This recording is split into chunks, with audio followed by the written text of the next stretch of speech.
Away we go. Here we go.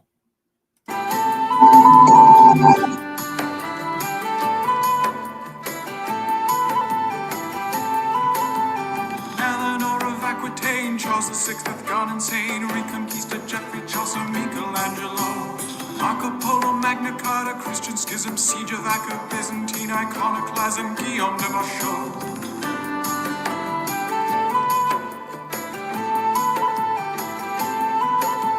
Charlemagne, Alfred, and Boleyn without a head. Few things here to read, but the Nibelungen lead. Castile with Aragon, second Pope in Avignon, Novgorod, Genghis Khan, Beowulf to Cameron. Did not start the fire, 'twas always burning as the world was turning. We did not start the fire, no we did not light it, but we tried to fight it. Henry Tudor, Saladin, Richard and the Winter King, Lindisfarne almost raids children on crusade.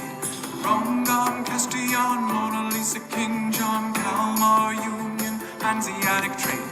Kipchak's horseback, Constantinople sack, Song of Roland, Silk Demand, Wallachia, Holy Land, Grunwald, Manzikert, Barbarossa, Golden Spurs, Joan of Arc, Patriarch, Battle of Lepanto. We did not start the fire, 'twas always burning as the world was turning. We did not start the fire, no we did not light it, but we tried to fight it.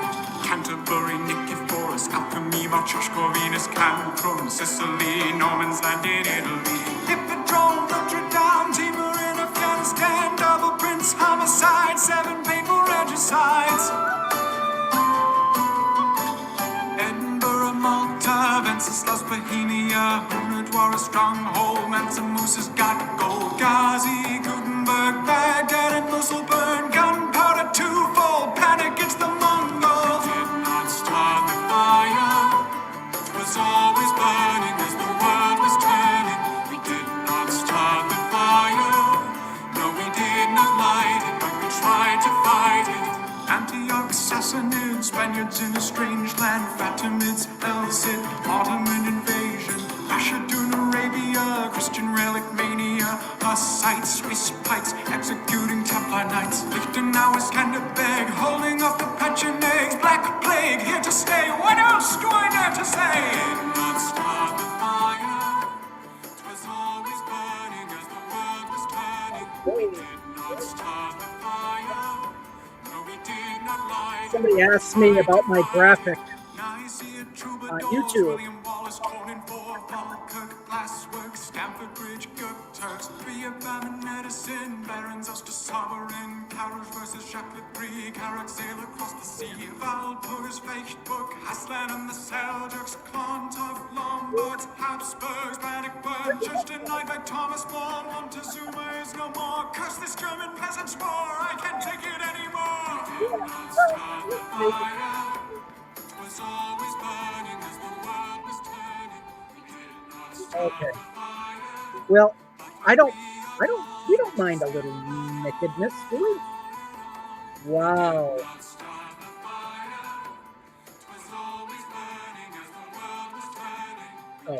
Oh, we don't care about that.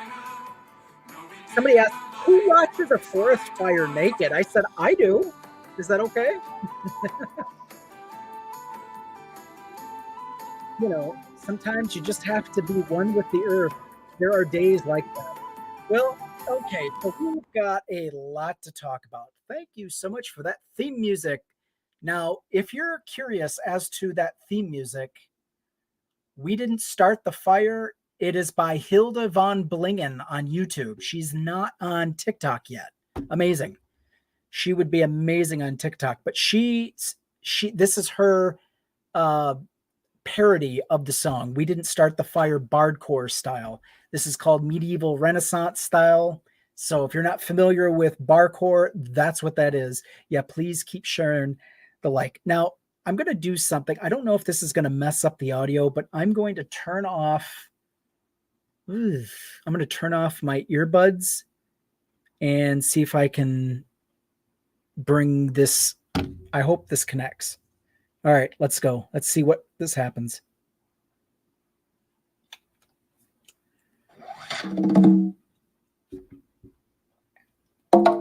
Okay, let's test the audio. Go ahead.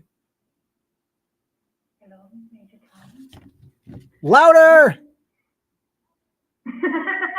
Louder! Louder! That's okay. I can hear you. How's my audio? Can you hear me okay? Yeah, your audio is brilliant. How is that? I've just adjusted the mic down to my mouth a little bit more. Okay. All right. It's coming in. It's coming in a little bit better than it was last week, so we're going to keep it that way. All right. We've got a lot to talk about. So people are wondering, why did I pick such a ridiculous title? Well, you'll be pleased to know that all 4 of my brakes on my minivan are working. I had to replace all 4 brake pads and calipers. I've never done it on a Honda, so I was a little skittish. I've done it on a Dodge Caravan and also a Chrysler vehicle, but not on a Honda Odyssey minivan. So yeah, and it rained on me twice. Thank you very much. It's like, why? Why did you have to do that? That's okay. Maybe someone up above thought you needed to cool off. I guess so. Dear God. I mean, it just rained twice. I stepped out of the rain the first time, and then it started raining on my last tire, the very last tire I had to do. And then it starts raining on me. So I backed off, went back in the garage, and just kind of waited till it kind of drizzled out. And then I started back working on that last front tire. Sure enough, right in the middle of it, it starts raining again. So this time I'm like, I don't give a damn. I am going to finish this job. I've had it. I'm not waiting. So I bled the brakes, made sure everything was tight. I'll tell you what, that impact drill I bought, I'm telling you, it was well worth the money. Well worth the money. The 2 bolts holding on the main bracket of the caliper were, I mean, when you talk about seized, it was rusted, seized to the knuckle. So I'm sitting here impacting away. It was going, almost for a full minute. Finally, it let loose. I'm like, oh, I was so happy. I wondered if my impact drill was even strong enough to handle it. But, Sounds like a lifesaver. You remember, so let's switch gears a bit. So, okay, so the brakes are done. I managed to drive all the way back to the parts store and turn in the old calipers to get my core charge back. So what they do is they give you a fraction of your money back if you bring in the old set. What they do is they refurbish them and then resell them. Don't ask, but they do. So I'm literally testing my brakes. Testing my brakes each and every time. Yeah, so I'm still skittish because I'm like, there better not be air bubbles in my brake line. Hey, what's going on? I believe this is Sammy. All to my YouTube guests. So we have got Let's Farm, and I believe that's Sammy. If not, correct me. No, that's my friend Yusuf. Larry, I am not on video because I am on TikTok live right now. Yes, she's on TikTok. That's what. To YouTube. So if you're watching on YouTube, you're not going to see her profile, but she is on TikTok. So hello TikTok, hello YouTube. We're doing 2 casts simultaneously. Yes. Oh, by the way, the reason I've got my hat is because I got rained on, so my hair is just no volume, literally no volume. So I'm like, you know what? Hat it is. We're just you look hot with a hat on. Yeah. And if I've got an echo, it's because because I do. Yeah. Because my voice is just traveling. So. Yep. We're just going to have to deal with the echo for now. That's okay. Yeah. Oh, nice. Okay. So remember last week, the show we did when to be honest, I was a little panicky last Sunday when they announced that Joe Biden was stepping down. Soon as I heard that, I was pissed. Oh, by the way, while you're on panel, don't like the show for whatever reason. It counts against us if you're on the panel and liking at the same time. But everybody else, please, if you're in the audience, hit the screen, like. Yes. Tap that screen if you want to tap on. Yes. Also, if you're on YouTube, if you haven't liked the video yet, please like it. We need all the likes we can get. Also, we need all the subscriptions we can get on YouTube. If I can get 50 YouTube subscribers, I can start doing smaller videos during the week. Right now, all I'm able to do are super long or live. It won't let me do small videos. I would like to do that. I'd like to go live from my phone, but I need the subscribers. So please, if you are on TikTok and you have a YouTube, give me a subscribe. It's going to be on, the name of the YouTube channel is Biblical History Skeptics. Biblical History Skeptics. Can you put that in the chat? I tried posting the YouTube channel in the chat. I don't know if it'll stay there or TikTok will smite it, but I can't pin it. Okay. Okay. Yeah, if you can put it in the comments section, that would be great. Because right now I don't think it'll let me put a comment. Would be nice. Okay, so I've already. Yeah, it will not let me do short videos. The only way it'll let me do short videos is if I'm on a desktop, but I need to be able to use my mobile, which is why I'm pushing for 50 plus subscriber. Yeah, so we were all, I was panicky yesterday when they announced Joe Biden was stepping down, because what it signaled to me was that the powers that be that control the money, the ones that are the big donors, were pressuring Joe Biden to step down. We saw a few, we saw quite a few Dems say, oh, Biden needs to step down because he did so poorly on the debate. And I'm like, I don't give a flying five-fingered F if he stumbled his way through the debate. The debate is not going to move me or behoove me. What moves me or behooves me is going to be policy. And Joe Biden so far has gone above and beyond. Now, with him stepping down, what was surprising to me, and I was very grateful that they did not overstep Kamala Harris. That was the worry that I and quite a few other people had, was if Biden steps down, they're going to overstep and pass over Kamala Harris for a more how shall I say, a comfortable choice for the donor base. And I'm like, screw the donors and screw you know what? We, the voters, decide who's going to be our president. You don't get to decide that. But immediately, Joe Biden announced Kamala Harris would be the heir apparent. And right then and there was a big sigh of relief. And so many people came to be her, to sponsor her, just to endorse her, to say, hey, she's it. She's our candidate. And I'm like, where the fuck was this energy when Biden was running? I'm like, I'm grateful that I'm like, but you guys, come on. Do you want fascism or what? What do you want?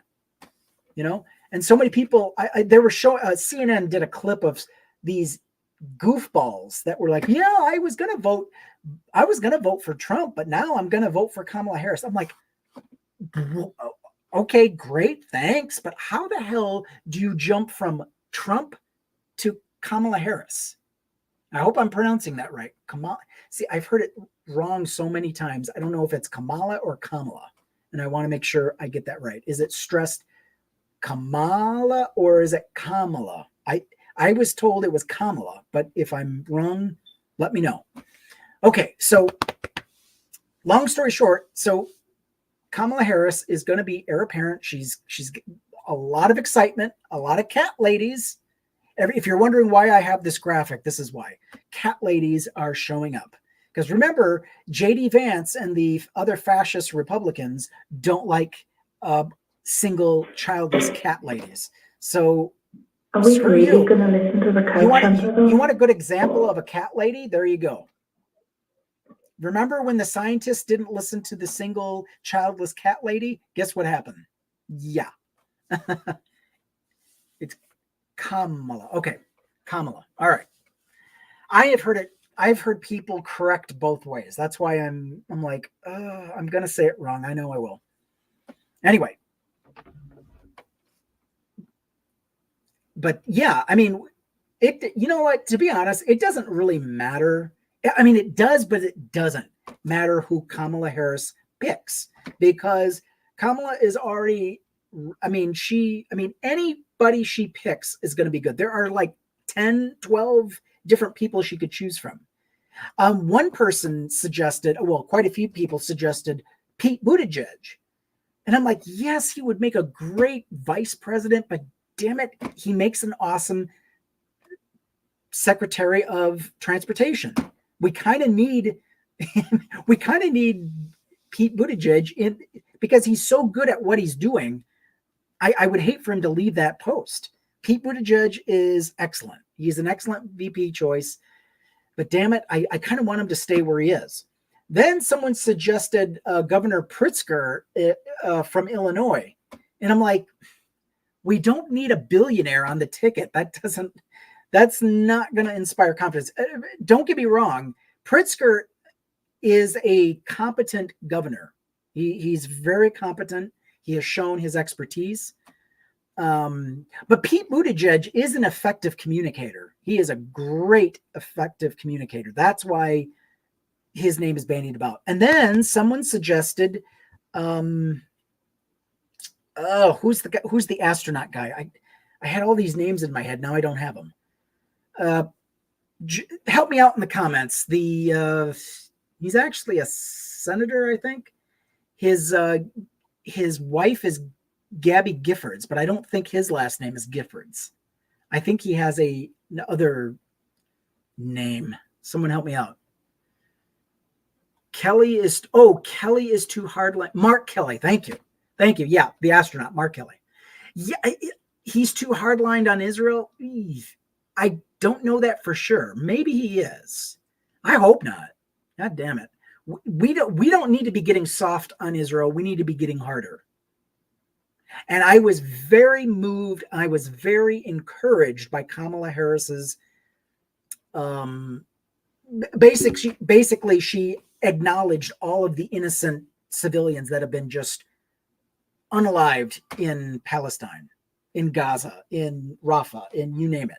They've been unalived. And I was very encouraged to hear her stress the need for this war. I wouldn't even call it a war. Ugh. Yeah, this ain't a war. I don't even know if I can say it. It'll set off the algorithm bots. But yeah, I hope he's not. Yeah, I'm sick of it too. And unfortunately, I cannot use the G word on TikTok. It's sad. But it rhymes with regicide. You do the math. Yeah. Shapiro, yeah, he was another name. Somebody said, well, yeah, Shapiro, correct me if I'm wrong. He is from Montana, I think. And he is literally in a sea of red. And he has managed to push, and he got a lot of progressive legislation passed, which, I mean, I don't think he has much of a majority. In fact, I don't think he has the majority. I think the Republicans control the state, but he has gotten bipartisan progressive legislation passed, which I don't want to say it's a miracle, but it's pretty damn close. So yeah, Shapiro was a name bandied about. I don't know I don't know a whole lot about him to say, yes, I really want him on the ticket. But, you know, to be honest, there are so many names to choose. What's another name? What's another name out there? How about a woman? How about a woman candidate? Who would be a good vice president for Kamala Harris? And help me out in the chat. Hey, Godsmack, good to see you. Please tap the screen, like. I would appreciate it. Who would be a good female vice president? Everyone assumes it has to be a man vice president. And I have seen tons of men, but you know what? Does it have to be a man? Why couldn't it be a woman? Woman president, woman vice president. Why not? Can I play devil's advocate and say Michelle Obama for VP for Kamala? Well, I mean, yeah, Michelle Obama, but to be honest, Michelle Obama she wants nothing to do with politics. After the hell that her and her husband were put through, and the children. Think of the children. They were put through hell for 8 years and even beyond after the 8 years was over because of the ridiculous racism of this country. So Michelle Obama wants nothing to do. And to be honest, she's too good. She's too good-hearted. She is. She's the one that says when they go low, we go high. I say BS on that. I say when they go low, we meet them right where they are and kick them in the teeth. I don't give a damn. We do not play nice with fascists at all. At all. We don't play nice with fascists. We don't pussyfoot around. We hammer them. That's it. Politically speaking, of course. What's another? Elizabeth Warren. We really don't. I think she needs to stay where she's at. Katie Porter was an absolute disappointment. I am still pissed off at the way she left her position in the House to run against Adam Schiff in the Senate. That pissed me off. I'm like, Katie, what's the matter with you? You had a great position. You had no chance against Adam Schiff if you had stayed there. And now I believe her House seat went to a Republican, if memory serves. Yeah. It's like, Katie Porter, had you stayed where you were at, she got too ambitious, you know.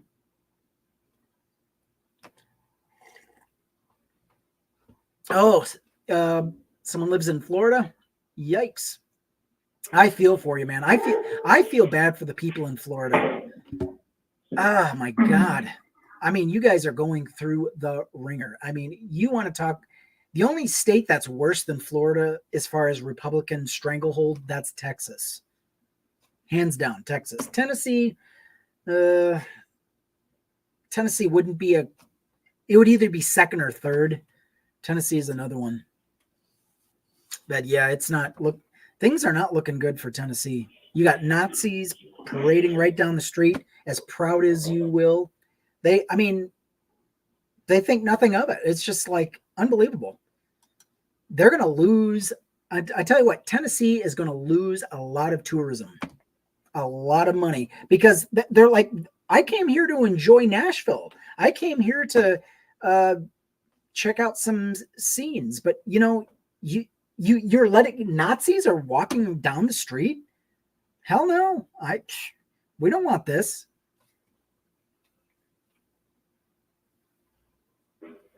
Maybe Tammy Duckworth could run the VP for Kamala. See, again, I don't know. I mean, Tammy Duckworth is awesome. The problem I have is she's already in the Senate. I don't want her to leave. Mm-hmm. If she leaves, who's going to replace her? I know that's the scary thing. That's why I'm not looking at names of already elected officials, because I'm like, I don't want to lose. It's like Katie Porter. She lost her seat to the Republicans because she decided to jump ship and go to the Senate against a very well-known opponent, Adam Schiff. Stupid. What's the matter with you? Anyway, keep sharing the live, please, on TikTok. Please share the live and please hit that screen. 1,000 likes already. Awesome. Thank you guys so much. I appreciate you. Okay, you know what? Let's take a break. Let's listen to some music. Okay? How about that? You like to hear some music? Now, this is an oldie but goldie. So, come on. This is an oldie but goldie. And let's do this. I'm going to share my screen. We're going to listen to Randy Rainbow.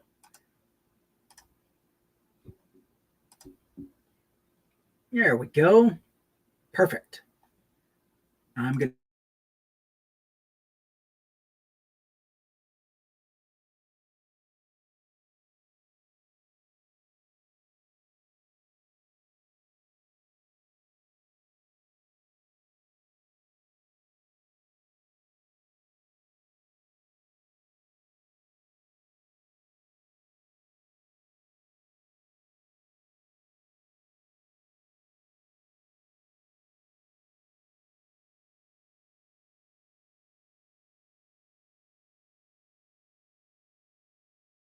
I have no doubt that I picked the right person to join me as the next Vice President of the United States of America, and that's Senator Kamala Harris. Joe Biden kept a lid on who he would choose to help make Trump's first term his last hurrah. But now he's giving everyone the good news. It's Kamala. I am incredibly honored. Will she be crowned America's new VP? Elizabeth and Bernie say, well, duh. And in his pants, Mike Pence just made a pee-pee. He's gonna hurt. Let me take this opportunity to welcome her to the race. Kamala. Kamala, a name that makes her critics fume. We will admit we did not see this coming. But Kamala can sure light up a room. Yes, queen. With 4 more years of this, we might not make it. The sinking ship we're in won't stay afloat. And though you might say, nah, don't cite her every flaw. But cause frankly, I don't give a just vote for Kamala. What exactly do you know about Kamala Harris? They say that she's a lawyer and a scholar, senator from California. And don't you dare pronounce her name Kamala. It's Kamala. That is what's called leadership. Kamala. Kamala.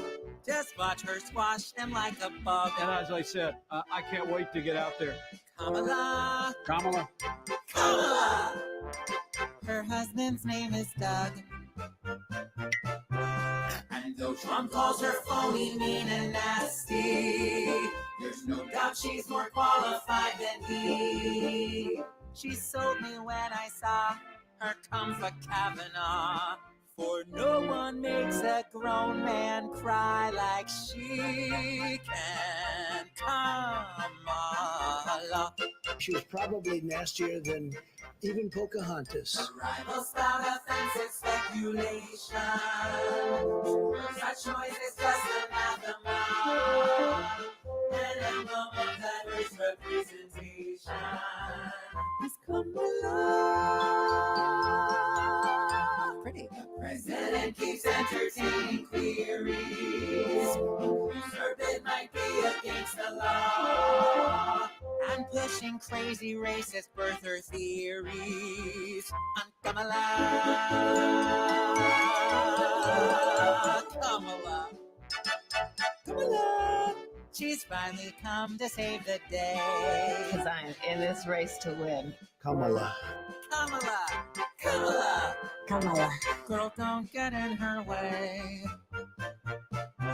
So lest you think there's ages till November, just blink but once and then before you know, October October, and voila! I'll see you in Utah. Or I'll get a chaperone. Then meet my brand new mom and daddy, Joe and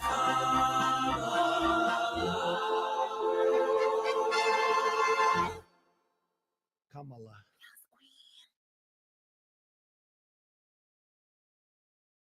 Yes, Queen. Exactly. And I You've have to done an say, awesome job on that. yeah, you know what? I think we're in. I think we're in good hands. I think we're in very good hands. I mean, very well chosen. I was hoping America would not shit the bed. I was actually very worried about that, but we didn't. And the endorsements came right on time. Obama was a little late, but he finally got there. Better late than never. Right. I'm like, damn. How? I mean, talk about stretching it out to the very end. Anyway, but good news, Kamala Harris. I don't want to get braggadocious, but well, hopefully everyone will get off their bums, go out and vote, get Kamala in so we can get the House and the Senate together, absolutely. Get Roe v. Wade taken care of, get a few other things that need to get taken care of, get the country back in a good position where it used to be before Trump messed it up. Exactly. And again, it has to be said that what happens in this country doesn't stay in this country. That means the decisions made in this country affect the entire world. It affects and infects. It's sad to say. It really is. It's really sad to see how fascism in this country affects Europe. You know, because it's like, oh, well, we're not serious about democracy. And then guess what happens? Europe starts to backslide. I mean, I keep bringing up the UK because I'm like, do you guys honestly want a repeat? Do you want to repeat of what's happened in this country? Oh, did someone pop in? Did I miss somebody? Oh. Nick popped in quickly, but I think she popped back out. So I was just saying hi. Yeah. All right. Well, sorry, I missed you. Hi. But yeah, I mean, again, it's like, look at what's happening in the United States. Do you want the same thing to happen in your country? Why would you want that?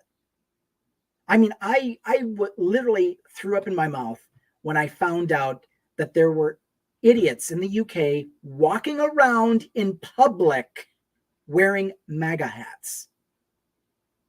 I'm like, what in the entire God? Did Brexit not teach you anything? What's happened since Brexit? Prices have gone through the roof. They can't get drivers to get commodities back and forth because of all the people that they used to depend on are now no longer legal to work. It's like, great job, UK. Great job. Anyway, let's take a break from politics. Let's listen to some Jesse Wells. It's been a while since we listened to him, so let's go ahead and here we go. Let's do that.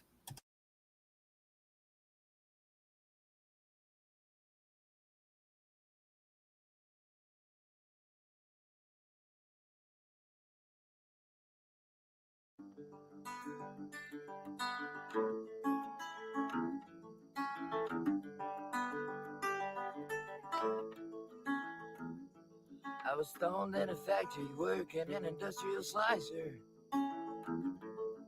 Wondering to myself if life could be anything nicer. Inching step by step, towards the great American death.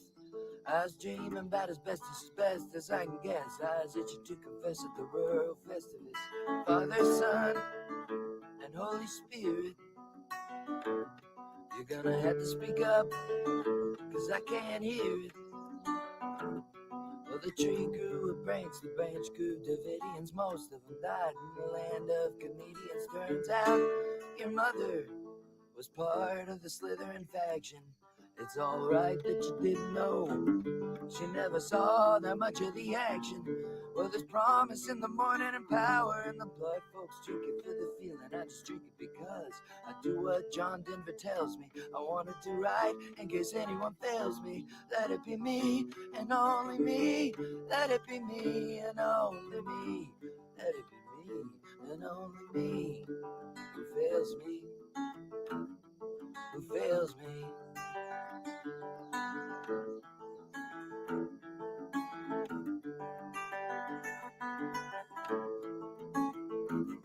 I was a tombstone tragedy working at the Kingston, Wisconsin. In a monastery asking the saints if they come here often. In a van with all of my friends, where the party never ends. The liquor's always quicker, I cheat to feel the drums pounding in my head and in my heart and in my thumbs. Father, Son, and Holy Spirit set the bar so low that I can't clear it. Well, the clearer the mirror, the more the horror. There's gore on the shore of Sodom and Gomorrah. There's something endearing about the fear of anything queer here. I've seen a lot of folks fold into a mold of something that they couldn't steer clear of. Where there's promise in the morning and power in the blood. Folks drink it for the feeling, I just drink it because I do what John Denver tells me. I want to do right in case anyone fails me. Let it be me and only me. Let it be me and only me. Let it be me and only me. Who fails me? Who fails me?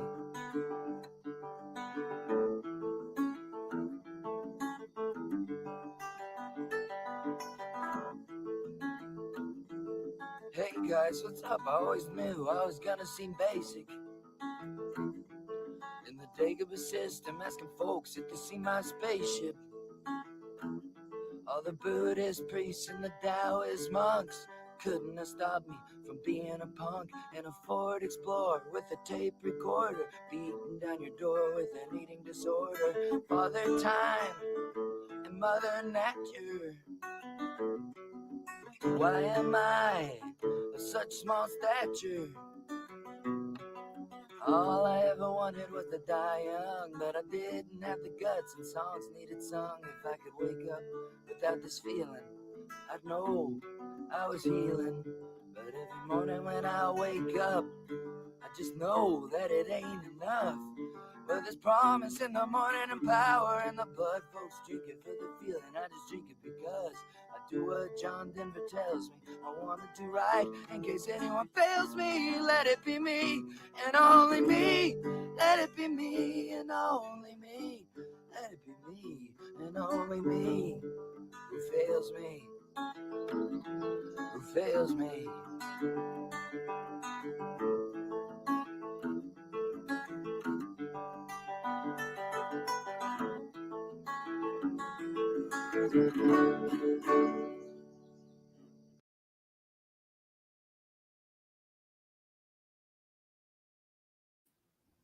Excellent work. Excellent work. Well, Sweet Pea, what did you think about that song? Excellent. Go away. We don't need that. Sorry about that. Continue. It's okay. I thought it was well done. What did it evoke for you, if I may? Just saying how important things are, that we need to address issues to get things sorted out. And, it drives a very good message home that, we can't sit idly by. We need to make a stand and do something. Mm-hmm. Yeah. There was, I mean, my goodness, I could have taken notes on that song. Yeah. But yeah, there was quite a bit of just a lot of imagery evoked. I mean, one thing I like about Jesse Wells songs is how in depth they are. They're just, I mean, it's like listening to Bob Dylan and Paul Simon. I mean, just so many subjects are brought up. You know, just struggling through life, trying to eke out an existence, existential crisis. How about you? He reminds me of a young Willie Nelson. So much information to be taken in, as well as good music. You know? Yeah. So if you're not subscribed to him on, TikTok or YouTube, I would encourage you subscribe. You won't be. I am. You will not be disappointed. I have yet to see I have yet to see a disappointing song by Jesse Wells. Now, let's switch gears. The Olympics is upon us. The Olympics is happening. Oh, right. I can't even begin to explain how contradiction the Olympics has been. You have got the daddy of the Mary Jane trade carrying the Olympic torch. A company that is supposed to be against people taking part in having Mary Jane. So please tell me the logical sense. You know what would have made it even more perfect? If Snoop Dogg had carried the torch all the way to its destination, and before lighting the initial fire, I wish he would have taken a huge, big blunt, and lit it up. And lit it up. Right there. I would have, that would have.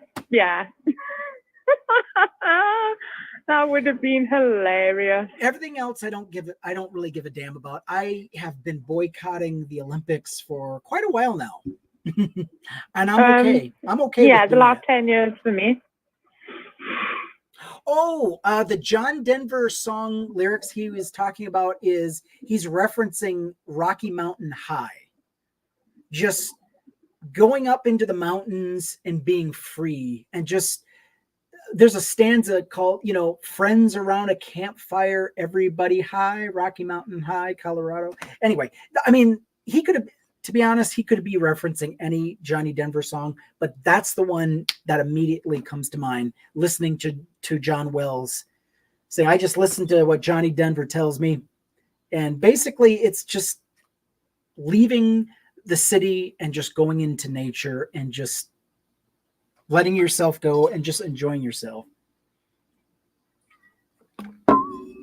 That's what it means. Hey, Nick.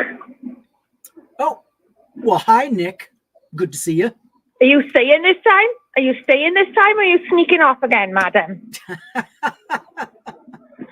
Oh, damn. Okay, you know what? Should I? I'll send an invite. We don't get to hear from very many people in different countries. So I've got the UK. Oh, and we've got Canada. How are you? Hi, beautiful. Nick Graves. Good evening. How are you guys? We're doing okay. We're just gabbing about the Olympics, and I'm talking about how much I could care less, except the that was so contradictory, though. The carrying of the torch by Snoop Dogg. I would have rather the king.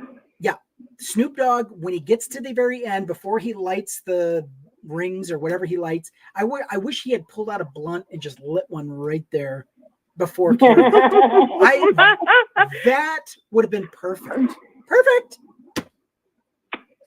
Yeah, but it was just so contradictory. A company that is so against that lifestyle has the king of that lifestyle carrying the torch. Oh, yeah, that's correct. Because remember, it wasn't Simone Biles. Who was it that almost missed the Olympics because of she had marijuana in her system? Oops, Mary Jane in her system.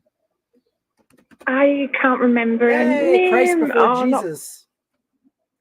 You know what? Hey, Jaaron. Should I have? You know what? I'm going to invite him on to. Yes. Let's see if he'll come on YouTube. But Sweet Pea, I've been in Justin's live. I haven't been in here yet today. Shakari Oh, Richardson. we've seen Yes. him pop in twice. Yes, Shakari Richardson literally almost didn't make the Olympics because of MJ. Unbelievable. Well, I mean, in what universe? Oh, and then they have Snoop Dogg carrying the torch. I'm like, you know what? Okay. We need to end this. This is bigotry against Mary Jane. That's what it is. Are you sure? Because it looked like you would have come in twice. Yeah, no, I was in Lowen's live for a couple of minutes. Then I was in Cash's live for a couple of minutes. Just because I turned them both Christian. I'll explain later. Oh, God. And then I went to go to Justin's live and sit there and veg while I had dinner. So yeah, I don't know. I will have a look later, because I could have swore I seen your name flash up, pop in, and then pop back out. That's why I said something. That's weird. Yeah. All right. Yeah, I'll have a look later. Oh, yeah. So again, I just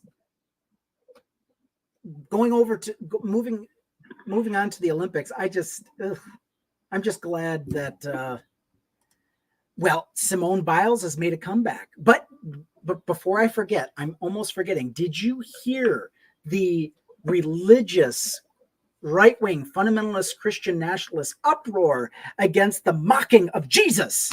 Did you hear it? Yeah. Oh, you mean Marvel Jesus? That one? Take your pick. I mean, so again, you know the famous Michelangelo painting? All of Jesus and the disciples all happen to be on the same side of the table. Don't ask. Yes. Yep. Yeah, but I always thought that they were on the same side of the table for the great foot washing, after dinner. Okay. Now, so everybody was like, how dare you mock Jesus? Come to find out, the painting that everyone's so concerned about had nothing to do with Jesus. As a matter of fact, it was appropriated to reference Jesus, and it is so stupid. Christians have been mocking, and I'm talking about the quote unquote real Christians who've been mocking paintings by Michael. Oh, those perverts who did the Sistine Chapel, that's nothing to do with blah blah blah blah blah. And now here we are in the year of our Lord 2024. Everyone's in an uproar because they're daring to mock Jesus. Now we're going to play Dan McClellan's response. Dan McClellan's response to this controversy. It's just terrible. This is going to be good. Let me grab the popcorn. I'm telling you what. Okay, here we go. Let me go ahead and I'm going to share screen. And I'm going to mute.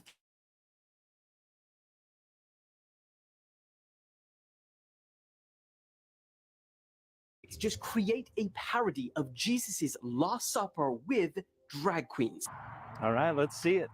Well, that is the question being asked after last night's Olympic ceremony took place. And you already answered your own question by showing that clip with that blue figure in front of the table.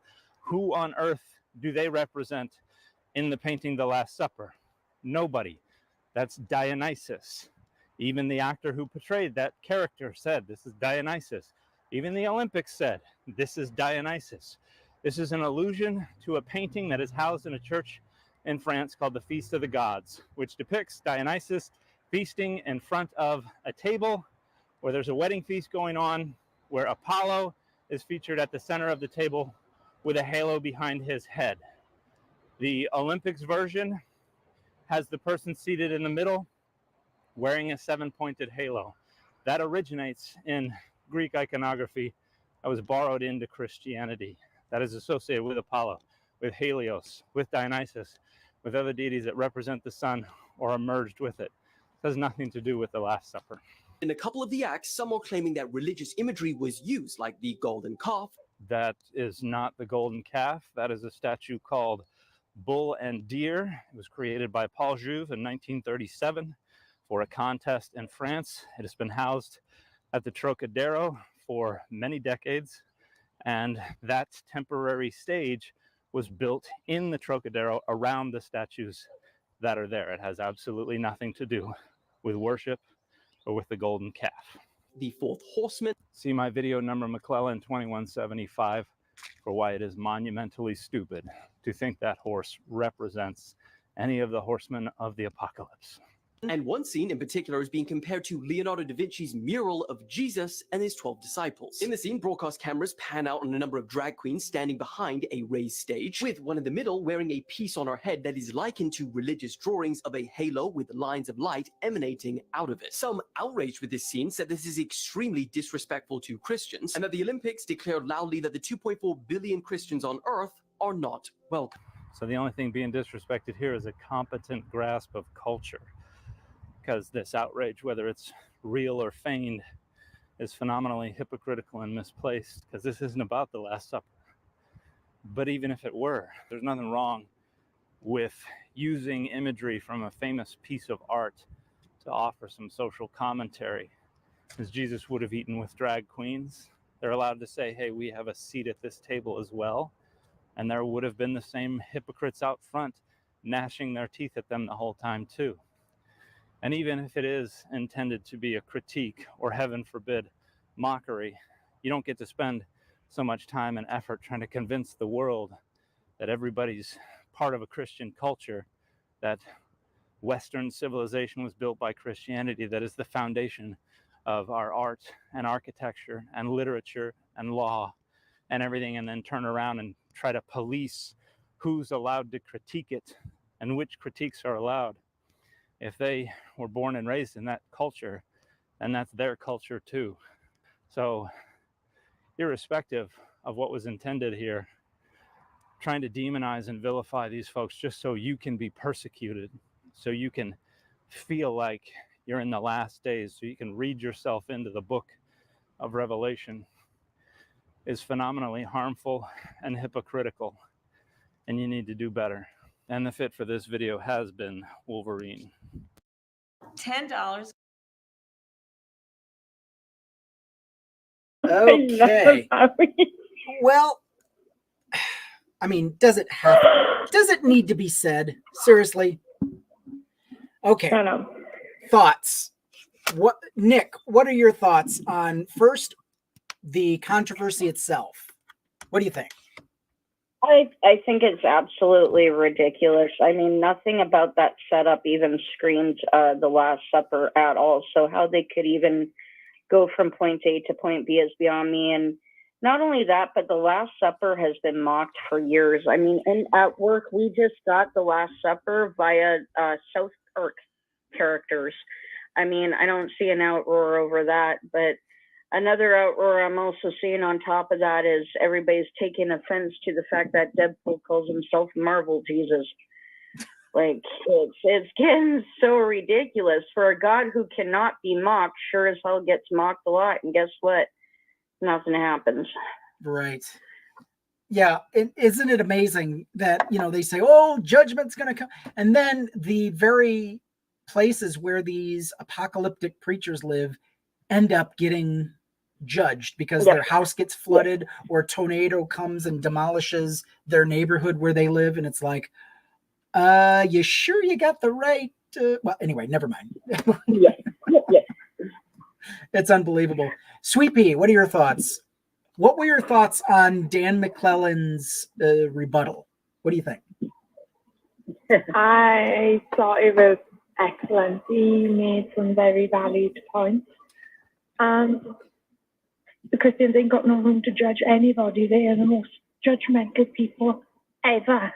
You know, isn't that amazing how they're allowed to mock other religions? I remember sitting in church listening to the mockery of other religions, literally, week after week. And it's like, and then Christianity gets mocked, and oh my God. So this reminds me, I mean, remember the Ellen DeGeneres show way back when? Okay. Did that get cancelled? Well, it was canceled twice.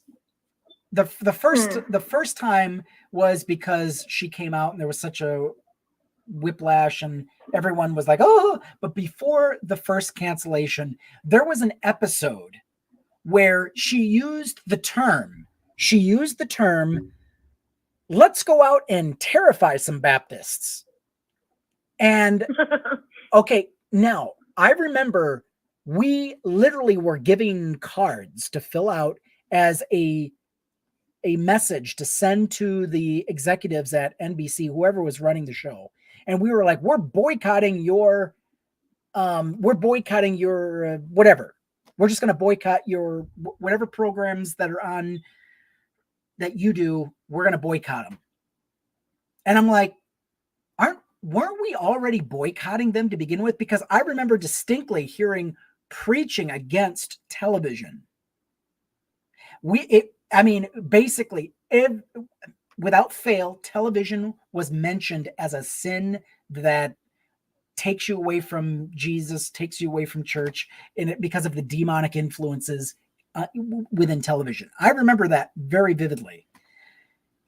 And then it dawned on me later. It took years after leaving the church. And then it was like an earworm. It kept coming back. And I'm like, who the hell was watching Ellen DeGeneres? Number one. And number two, how did we know that was indeed a thing? If no one is watching the television like we should have not been. And remember, there was no television in my home growing up. We had zero, not a television. The only thing we could watch were pre-approved videos, VHS tapes. That was it. The pastor was watching. I know the pastor was watching football because he always knew the latest news on football. That was his thing. Football. Which, whatever, I don't care. But the thing is, somebody was in the zeitgeist. Somebody was watching the show. And then they knew, within days, there was a boycott, a call to action to boycott NBC or whoever. And I'm like, no, we shouldn't have been watching the show. How did we know to boycott the Ellen DeGeneres show? How? Because they were watching. Somebody was watching it. Don't do as we do as we say. Exactly. How often I hear that in the church. Don't do as I do as I say. I can't even begin to tell you. If I'd be rich, if I had money every time that was said to me when I was growing up. Yeah, they had a few specific martyrs that would watch TV for the greater good, they sacrificed their eyes and their minds for the sake of the rest of the herd. In pursuit of science. In pursuit of science. They were doing a Katniss Everdeen. I volunteer for tribute. I volunteer as tribute to watch the one-eyed monster known as television, the demonic influences. I will brave the demonic forces in pursuit of knowledge and knowing what's going on in Hollywood so we can preach against it. I don't know. I got nothing. How did you know that the Harry Potter books were of the devil if they didn't read them themselves? Somebody was a martyr to the cause. Oh my God, Harry Potter. Oh, you would not believe this was coast to coast. I'm talking in fundamentalist Christian circles. Harry Potter was preached against for the first 5 years of its existence. it was Harry Potter this, Harry Potter that, and then eventually it kind of died down, and then a preacher would, it would pop into his head and preach against it. But oh my God, I'm like, I was carried away with it. I never read a single Harry Potter book or watched a single Harry Potter movie. And I was getting carried away of worrying about demonic influences and this and that. And especially the music. Oh my God. The music. If you listen to rock and roll music, you were literally channeling demons into your mind. I mean, yep. The hysterics. It got to the point where I had a full binder of CDs from metal to rap to just, alt, modern. And I ended up giving them all away and only keeping the few Christian CDs I had left because I was basically made to feel like secular music was just letting the devil in. And I'm never going to get those back. That was like, well over $1,000 worth of CDs just poof, gone. Oh my God. I'm so sorry. Yikes. I wasn't allowed to buy my own CDs growing up. My parents literally went out and handpicked what music I was allowed to listen to. Jesus. Yeah, and it's amazing. Oh, go ahead. Finish your thought. I was just going to say, it wasn't until after I moved out when I was 18 that I felt like a fish out of water, being able to buy whatever music I wanted to. But by then, I didn't know what type of music and stuff I was into because it's always been bought for me. So I had to go through phases of finding out what I liked and what I didn't. I'm not proud of this, but I did go through a country music phase. I gravitated towards older country. I didn't care for the new stuff. George Strait, I kind of liked him. Alan Jackson, kind of, sort of. Who else? The guy who died of alcohol poisoning. Oh, damn. He sounded like, what's his name? It's on the tip of my tongue. Hundreds of them. Well, but he died. Hundreds of them. Yeah, he died in the 80s, though. I mean, he was super young. He was like in his 30s, and he was like Merle Haggard. He had like a Merle Haggard and another guy, a mixture. But he was just a great vocalist. And then, the name of the song is "Don't Close Your Eyes," something like that. Anyway, if I hear his name, I'll be like, "That's him." Sorry, I don't have his name. What's the guy? What's that?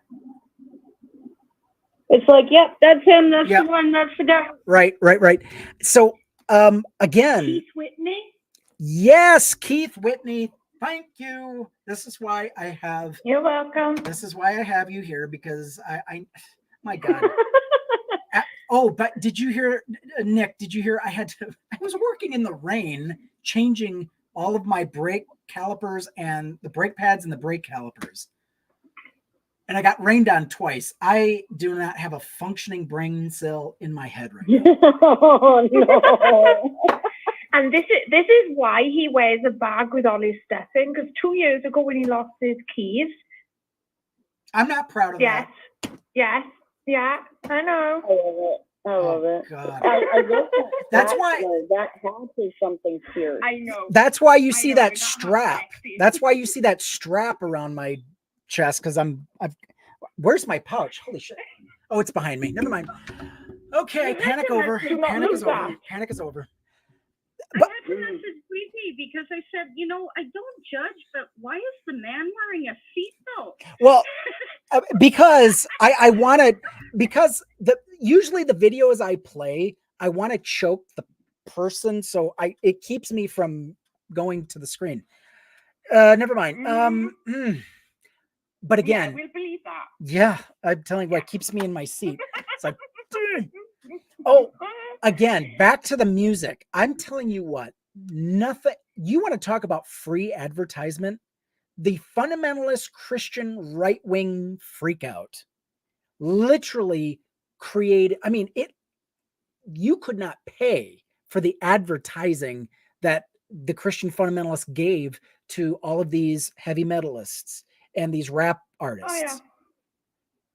Oh, yeah. Because they kept talking about them all the time, and it generated interest. Same thing with the Harry Potter series. It's like, dude, why don't you might as well just put a billboard with Harry Potter and advertise, because you're doing it every time you preach against this. I learned more about rock music listening to seminars about how bad rock music was. I had album names, I had song titles in my head that I had never listened to in my life. I knew about Ozzy Osbourne. I knew about Kiss. Don't care for Kiss. Twisted Sister. I knew about you named the group. Black Oak, Arkansas. Yeah, I didn't get the appeal, but whatever. I learned more rock lyrics, rock song. David Bowie was another one. Oh, Queen, Freddie Mercury, Queen. Oh my God. It wasn't until my 30s that I started listening to all of these songs. And I'm listening to them. I'm like, we freaked out over this shit? Unbelievable. This is cartoon. It's like cartoonish. Unbelievable. But yeah, that's what we did. Anyway, well, listen, we've gone about an hour, so I got a restriction that just flashed across my screen. So I'm going to go ahead and end for what? I have no idea. I'm going to read about it later. So I'm going to end the live on TikTok, but we're going to continue the stream on YouTube. So if you have a YouTube, please, we're going to be reading. I will be going over that now. Yep. We're going to be reading out of Christ Before Jesus, chapter 5. We're in the middle of chapter 5, and it's a very dense chapter. I can't come then because I'm on chapter 4. Dang it! Don't worry. You're not going to spoil anything. As a matter of fact, you'll probably only get every other word I say anyway. I mean, it's not like I'm the most legible reader. Anyway, but coming up next, after we're done with Christ Before Jesus, we have another book written by our very own Chris Hansen. Yes. Our friend. Did it again. Why does it mirror? The Empty Prison Cell. There we go. The Empty Prison Cell by Chris Hansen. So I don't know if he's still against Christ Before Jesus, but he had a few things to say about stylometric analysis. That's okay. But he is critiquing the book of Philemon. So as soon as we're done with this, we're going to jump in. That'll be interesting. Yes. So we're going to jump into that, and we're just going to keep it moving. So again, join us on YouTube. We're the Biblical History Skeptics on YouTube, and we look forward to seeing you. And with that, what's that? Any last words? Can I show you something really quick? Yeah, go ahead. Before you go? Yep. Just because of your background. Oh. That's why I really got excited when I came in. Let me see if I can I expand that? Oh, there it is. Yeah.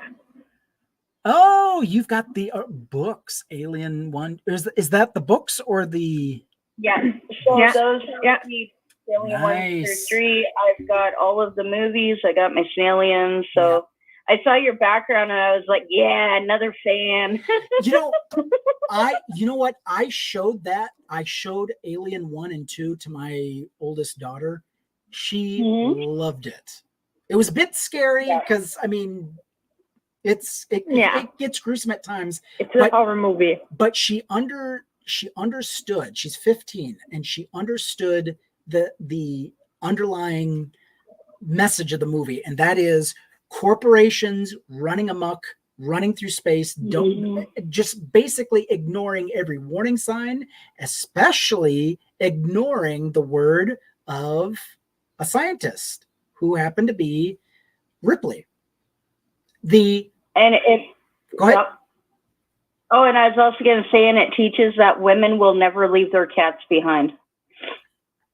Exactly. Hey, she held on to that cat, and that She did. I'm telling you, it was great. It was great. And if they had listened to the single childless woman with a cat, if they had just done that, imagine the horror, imagine the catastrophe that would have been averted. But no, Are you listening to that, Republicans? Yeah, you can learn a lesson. The men who thought they knew better decided to just go back to just go back to work, and you let us do the thinking. And guess what happened? He has me, yeah. He has me to poke the nest, you see. He has me to poke the hornets. Yeah. Oh. He has you to poke the hornet's nest. I'm not sure. In this case, it's the Republicans. Oh, yes. In this case, it's the Republicans. You have me to poke them, you say. I'll tell you what, the Republicans in this country have gone full fascist. They have gone full. They have. Nazi, schmatzy. I tell you, we need to yeet them to the moon.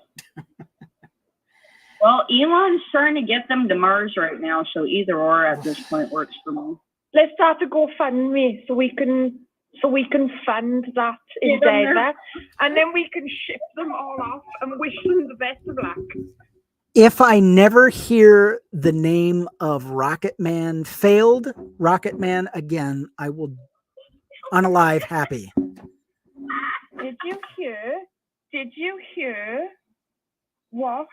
You know the one who played Luke Skywalker? Mark Hamill. Yeah, Mark Hamill. I've always known him as Luke Skywalker, so please forgive me. It's okay. No judgment here. This is a judgment-free zone. He tagged Elon and he said, "This will forever be called Twitter. I will not call it excrete. We tweet, not excrete." That unalived me. Exactly. I mean, how unoriginal. I mean, that should have been the red flag. You're naming your platform. First of all, you spent 40+ billion on it out the door. The value of Twitter went down the moment you signed over the check. And you've now filled it with bots and schmatzis and every other cretin you can think of. And people are leaving. People are not advertising. And guess what? Tesla has gone down in the meantime. They've done recalls. Their stock went down 40%. I mean, the Cybertruck, ugly as hell, catching fire. And it rusts. Yeah, it rusts. I mean, he literally, if all he had done is benchmarked on the expertise of others, instead of, I know how to do that. If he had just benchmarked, he would actually have a halfway decent truck. It still would have looked ugly as hell, but it wouldn't have half the safety features that are just flat out unsafe. I mean, they've done tests of the doors. I have an intrusive thought, though. Yeah, go ahead. Yeah, I have an intrusive thought. We need to get a cake for him that is shaped like a sink, with "Let that sink in" written on it, and just like send it to him. It's like everything is falling apart, like around him. Like he's got ships that are blowing up and everything. Yeah. Oh, someone said I made a buttload of money last week shorting Tesla stocks. Really? To be honest, you know what? Did you? I came that close from getting into day trading online, and I don't have the time for it. I'm not up during the day. I would have lost money trying to do that, and I'm like, you know what? I'm just. And then COVID hit, and I'm like, well, I guess I'm not doing that. Forget that. But yeah, shorting, man, I can't imagine. Yeah, for people that know what they're doing online, you can make a killing shorting Tesla stock, because you can almost unaliving. Yeah, unaliving, because you can almost predict it's going to go down. You can almost predict it. I mean, it's like everything Elon touches turns to excrement. Literally. Just about every other thing he touches, excrement. Anyway, sorry, I've That's why I gone was sending the overtime. thing. My goodness, we're going to talk all day. Well, listen, thank you so much for those who have been on our live. Again, see us on YouTube. We're going to continue the discussion. Yes. See us there, be there, or be nowhere. Take care, everybody. Let me know. Yeah, Andrew, thank you for having us. No, my pleasure. Thank you for spending your time on our humble show. You're welcome. Let me know what that notice from TikTok is. I don't even, you know what? I'm to the point where I don't even want to know, but I will. Please. Yeah, fine. Because I need to know. I need to know if there's something I accidentally said so I can behave myself better. If there's anything, it's something I said, guaranteed. Guaranteed. Because I've been swearing quite liberally, so I can imagine. I don't know. Biblical Scholar, Biblical Scholar? Yes, I've seen. He got raptured. Yeah, he got raptured from the live yesterday, just mere mentioning 3D printing. What in the hell? I swear down. All right. Well, tell me later. I will. TikTok makes no sense sometimes. Okay, we'll see you. We'll see you on YouTube. Bye. Yeah.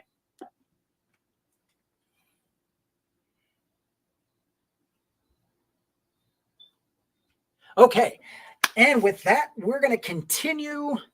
We're going to continue with the show. Now we're getting into Christ before Jesus, and I cannot wait we're going to be talking about Justice Martyr.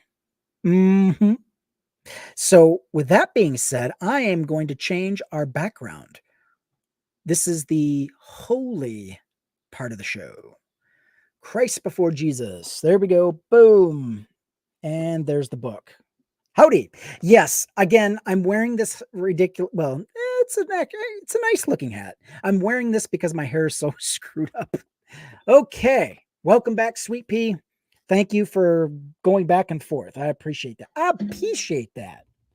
And I'm going to go ahead and shut my speakers off so we don't have any interruptions. Thank you.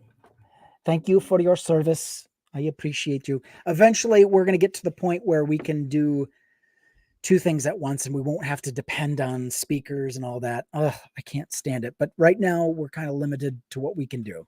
Okay. What about Justin Martyr? Now, we've been talking about all the different Christian characters that might only be characters. They may not actually be they're based on actual people, but they're composite characters. So Justin Martyr. Was Justin Martyr a real person? Let's see. Justin Martyr is another turning point for Christian history. Born somewhere around 90 to 100 CE in Samaria, Justin converted to Christianity probably sometime in the early 130s during the reign of Antonius Pius, 138-161. He went to Rome and started his own Christian school. Despite growing up in Samaria, Justin seems to not have known Hebrew or Aramaic, and was likely a native Greek speaker. He fancied himself a philosopher, and his writings reflect this. Tradition has it that after a dispute with the Cynic philosopher, he was beheaded between 162 and 168. He was a very prolific writer, with his main surviving works being his first apology, 151 to 157 CE, second apology, 157 CE, and the dialogue of Trypho, 155 to 167 CE. Some also believe he wrote the letter of Diognetus, as it was found in a manuscript with his other works. The most important thing Justin brings to the table for us is that he is the first early Christian author with a solid, relatable date who seems to know something that looks like the Synoptic Gospels. While it's unclear what exactly he had, he calls them memoirs of the apostles. We can be pretty confident he didn't have exact copies of what we have today. He might have had drafts or early versions of what we know as Matthew, Mark, and Luke. And his quotes and paraphrases seem to indicate he had other traditions that didn't make it into our current New Testament that he considered on par with those works. Good to see you, Nick Graves. He might have even had a gospel harmony, a book that combined multiple gospels into one. Interestingly, he doesn't seem to know the Gospel of John. He knows a man named John wrote Revelation, but doesn't say anything about him writing a gospel or letters. He also doesn't seem to quote from any of the John works either. This is likely due to the fact that while the John tradition had been around in this time, the Gospel of John itself had likely not been written or spread during his lifetime. More surprisingly, he doesn't seem to know of anything from Paul. In fact, he doesn't even mention the name Paul, which is odd because Paul supposedly wrote about half of the New Testament, is mentioned in 2 Peter, and has extensive section of Acts dedicated to his travels. Paul also considered one of the founders of the Church of Rome, where Justin spent nearly 20-30 years of his life.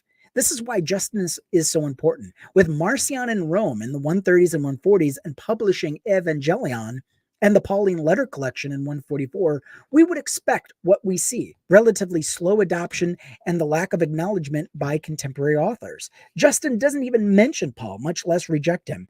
But you would think if the mainstream theory of a historical Paul were true, Justin would be indebted to his works to some degree. While we don't know whether Paul or the word of Paul never reached Justin, or he just outright chose to ignore what was supposedly authentic, near canonical level religious texts around for a century by the time of Justin's life, we can't be sure. But either scenario is indicative of the fact that Paul and his works were not as well known or taken seriously by all early Christians during the time of Justin Martyr.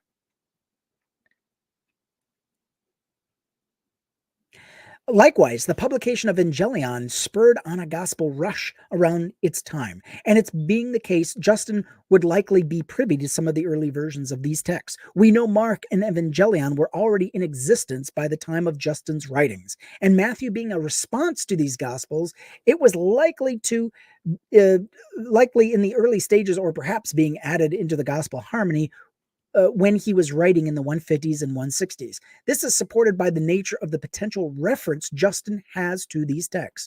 While they don't perfectly line up with our canonical texts, there seems to be some kind of overlap in traditions. If these texts had been written in the late 1st century or early 2nd century, as mainstream scholars purports, these variations would be less likely and the text would be more directly quoted. After Justin in the 150s and 160s, though, we start to see references of the Pauline letters, and eventually more direct, reliable references and quotes from the canonical Gospels. Why is this? It's simply because the canonical Gospels were written during or even after his lifetime, and the letters of Paul were not accepted by many Christians until much later. This is because Paul wasn't an apostle to the 1st century Gentiles, but rather to the 2nd century Gentiles, and the struggles we see throughout the New Testament actually take place in the 2nd century itself. What about Tatian? Tatian, a student of Justin Martyr who would later get labeled a heretic by the Christians, is well known for having created Diatessaron, one of the more significant as well as one of the earliest gospel harmonies. This version included versions of all 4 of the canonical gospels and is generally dated around 170. Interestingly, he did not include the intro to Theophilus in Luke 1:1-4, which would be further indication that our canonical version of Luke is likely addressed to an individual, particularly Theophilus of Antioch, and would even date to after Tatian Diatessaron itself. I'm really trying. Also important about Tatian is that his gospel harmony included John, and thus contains one, if not the earliest references to the Gospels of John that we have. His teacher, Justin, doesn't seem to know of it. With an estimated publication date for the Diatessaron at 170, we can determine that the Gospel of John was completed sometime closer to the end of Justin's life in the 160s. All right, we're going to do one last mention, and that's Polycarp. Whew. You know what? Actually, let's do Polycarp next week, because this is several pages. Actually, we're going to do Polycarp, Theophilus, and let's see, Irenaeus. Man, that is a lot to go through. Oof. Let's see. I don't know. Should I continue to do Polycarp? With a show of hands, who wants me to continue doing Polycarp? I'll go with the consensus of the group. Because it's like it's about 3 more pages. Okay, continue. All right, we'll do Polycarp and then we'll stop. Because I mean, the chapter just keeps going. It's great, but it's like, damn, that, whew, oh my God, look at how many pages that is. See that? That is what we have left. That lump of pages. That is what we have left in the chapter. All right, Polycarp. Polycarp of Smyrna, another church father who claimed to be a student of John, was bishop of Smyrna until his death in the 150s or 160s. We have one extant writing attributed to Polycarp, but it has internal contradictions indicating, at the very least, it is a composite letter. Where have we heard of that? The contradiction could even indicate that the document is a forgery in Polycarp's name. Again, speaking of forgery, I've got Bart Ehrman's forged book right here. I'm still going through that. There is also a document known as the Martyrdom of Polycarp, which has numerous additions at the end and was very likely edited over the years heavily. In this account of Polycarp's death, he is first burned at the stake, but immediately after miraculously surviving the fire, he is stabbed to death. Okay. I'm going to call bullshit on that. First of all, you have survived burning at the stake. There's no freak out. There's no, whoa, this is not of this earth. Then they go and stab him to death. Can anybody make the connection? Imagine you're stabbing the very person who survived a burning. How in the hell would you even get stabbed to death if you had survived a fire? I'm sorry, I got to stop. Continuing. The exact date of Polycarp's death is uncertain. Eusebius puts Polycarp's death somewhere around the years of 166 and 167. In addition to the martyrdom of Polycarp, after Eusebius puts his death to 155 to 156. However, neither of these sets of dates are particularly reliable, as we prefer to use a date range from 150s to 160s.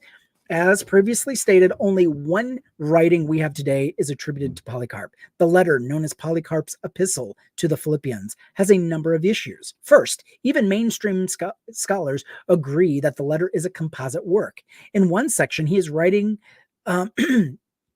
as if his friend Ignatius is alive. And then in another section, he talks about Ignatius having recently died. The letter itself is actually a preface to a collection of Ignatius letters and says so in the text itself. Our first reference to it is Irenaeus, a self-proclaimed student of Polycarp, who encourages readers to also read Polycarp's letter, which itself does the same for the letters of Ignatius. The letter is also full of New Testament quotes. It also looks as if someone stitched the letter together by piecing verses together in places. This doesn't rule out authorship by Polycarp, but it would indicate either a forgery or possibly a later editor that pieced two letters together and added in content. Sounds like the gospel. Anyway, it's also possible that we have writings of Polycarp, however. The pastoral letters, 1 Timothy and 2 Timothy and Titus, which are intentionally and traditionally attributed to Paul, have been agreed upon by scholars across the last few centuries to be much later forgeries. Usually mainstream scholars will put these letters sometime in the 2nd century, but increasingly there has been a trend to see these letters as later, perhaps even been written by Polycarp and his associates. We can see a general date for the pastoral reading of 1 Timothy. In 1 Timothy 6:20, we get a direct reference to Gnosticism and a direct mention of Marcion's text, Antithesis. Unfortunately, this is hidden in most English translations, with the word antithesis being translated into something like contradictions, opposing ideas, or another synonym. The Greek text, however, explicitly tells people not to be convinced by the antithesis. This means the earliest 1 Timothy could have been written, it is 144 CE. Gnosticism, a heretical version of Christianity, which taught, among other things, that the Old Testament God was different from the New Testament one. was seen as a problem for some early Christians around the same time. Yeah, no shit. 1 Timothy elsewhere attacks common practices of heretical groups in the 2nd century, such as vegetarianism and the incorporation of women in church leadership. Likewise, as we mentioned in chapter 4, when discussing this text, 2 Timothy 1:5 mentions Timothy's grandmother and mother were Christians before him. In other words, Timothy is a 3rd generation Christian in what is supposedly just around 60 CE. This clearly makes little sense unless Timothy was a child, and even then it's a stretch.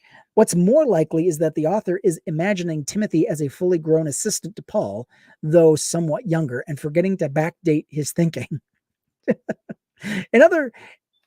In the author's day, there are plenty of 3rd generation Christians given it's the second half of the 2nd century when this is being written. We will see later how Irenaeus, another 2nd century church father, is one of the only Christian writers in the 2nd century who was born into a Christian family and not a convert. And he was born somewhere around the 130s, 140s. But how does this tie into Polycarp? In 2 Timothy, we get almost direct name drop telling us who is responsible for the letter. 2 Timothy 4, chapter 4, verse 10 mentions a list of names of which never appear elsewhere in the Bible. Two in particular stick out: Carpus and Crescens. Of the 13 names of this section, Demas, Crescens, Titus, Luke, Mark, Tychicus, Carpus, Alexander, Priscilla, Aquila, Onesiphorus, Erastus, and Trophimus. These are the only 2 that do not appear elsewhere in the New Testament. Who are these figures? Polycarp in Greek was actually Polycarpos, or Latin Polycarpus. In 2 Timothy, Carpus is said to have been loaned Paul's cloak, and Paul wishes it returned, as well as his books and parchments, which Carpus also has. Carpus is suspiciously close to what one would imagine is a shortened version of Polycarpus, or Polycarpos. Interestingly, thanks to the work of Patricia Rosenmeyer, we know that these kinds of minor one-off appearances of a character were ways for authors to insert themselves into epistolary fiction and fake letters. In fact, the very usage of having a cloak returned by the author was used in at least one other work, which is not surprising, as the cloak would often be the outer image of a person when concealing themselves. If this wasn't suspicious enough, the name Crescens making an appearance is arguably even stronger evidence, particularly when alongside what appears to be a variation of Polycarp's name. The name Crescens appears nowhere else in the Bible, nor in any Christian literature in the 1st or 2nd century, except in one place, the letter of Polycarp to the Philippians. Who is Crescens? In chapter 14 of Polycarp's epistle, we find out that he is Polycarp's scribe and assistant. There's also no other explanation as to how these 2 unique names appear side by side only in these texts, other than they were written by the same people around the same time. Otherwise, such as German scholar David Trobisch goes as far to say that they believe Polycarp might have been the person who did one of the final rounds of edits and compiling of what we know as the New Testament. We see other signs of editorial remarks across the New Testament, such as Luke and Acts referencing a Theophilus, a contemporary of Polycarp, and the ending of the Gospel of John, clearly indicating a layer of edits as well. Regardless of the exact extent of Polycarp's involvement in writing, editing, and developing the New Testament, we can be confident that he or those associated with him were directly involved in the latter half of the 2nd century. We made it. Oh, goodness Lord. We did it. We made it. So we've got other sections. We are going to be hitting them hard. Depending on how TikTok treats me, I don't know if I'm going to be I don't know if I'm going to be going live on TikTok. We'll see. I hope that this is a light restriction. We'll see. If not, you know where to find me. I'll be here on YouTube. I mean, I thought YouTube was bad, but my God, TikTok. Blech. Boy, they beat the hell out of you. Anyway, with that being said, I will talk to you all later.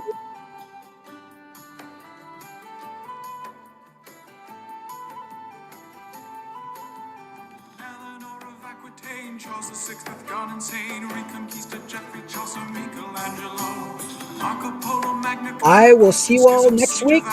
Enjoy the music as we end the show.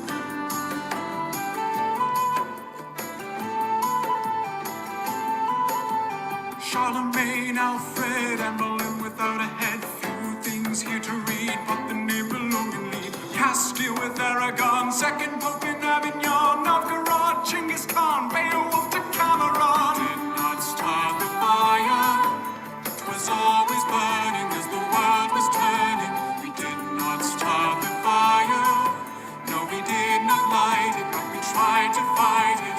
Henry Tudor, Saladin, Richard and the Winter King, Lindisfarne, Norse raids, children on crusade. Rongon, Castillon, Mona Lisa, King John, Kalmar, Union, Hanseatic trade. Kipchaks, horseback, Constantinople, sack, Song of Roland, Septimand, Wallachia, Holy Land, Grunwald, Manzikert, Barbarossa, Golden Spurs, Joan of Arc, Patriarch, Battle of Lepanto. We did not start the fire, 'twas always burning as the world was turning. We did not start the fire, no we did not light it, but we tried to fight it.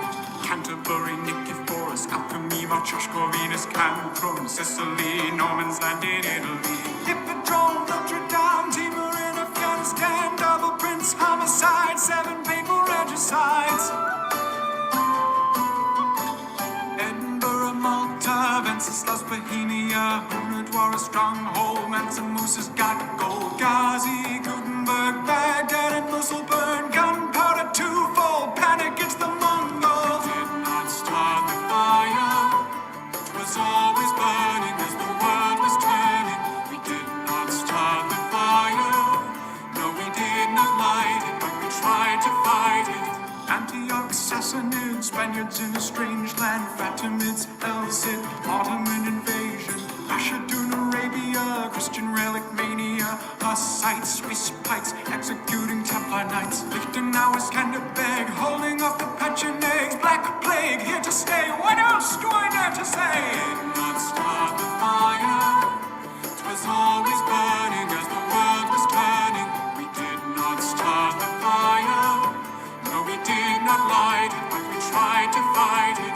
Nicaea, troubadours, William Wallace, torn in 4, Falkirk, Glassworks, Stamford Bridge, Gurk Turks, 3 of famine medicine, Barons, Ulster Sovereign, Carouge versus Jacques Le Brie, Carrack sail across the sea, Walpurgis, Feichtburg, Haslan and the Seljuks, Clontarf, Lombards, Habsburgs, Bannockburn, judged denied by Thomas More, Montezuma is no more, curse this German peasants' war.